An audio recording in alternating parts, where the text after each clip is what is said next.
So yan guys, gabi na at actually 5:31 na.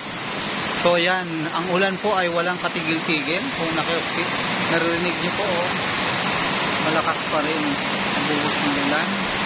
So yan, naka-orange warning pa rin kami dito sa Cavite.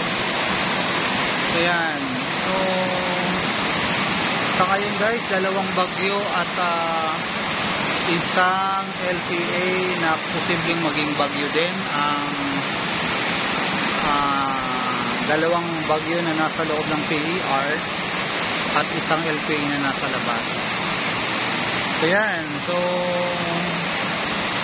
ayan, ingat-ingat po tayo sa ating paglalakbay, lalo na dun sa mga naglalakbay ngayon.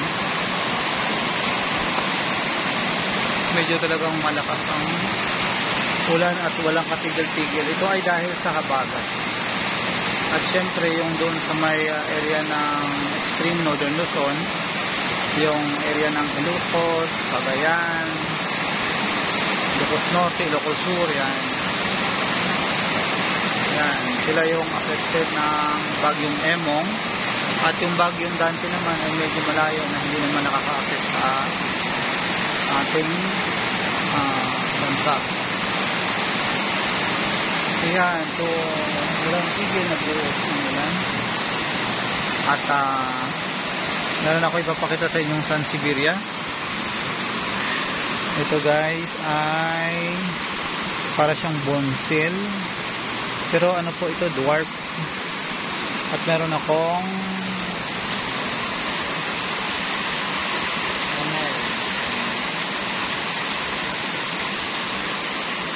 din muna ito.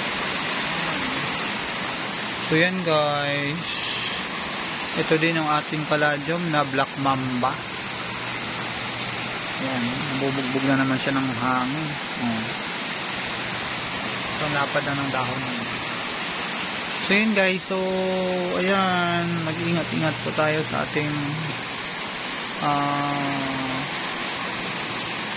mga ginagawa sa araw-araw. At lalo na yung may mga lakad, yan, tigil nyo muna kasi ang Bacoor ngayon, malalim po yung tubig sa isang Bacoor.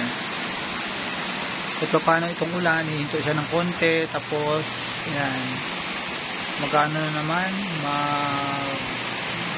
babanat na naman. So wala tayong ano dito. So yun lang guys, ayan. So ano lang ako sa inyo, paki-like po ang aking video na ito at yun din paki-subscribe po ng aking YouTube channel.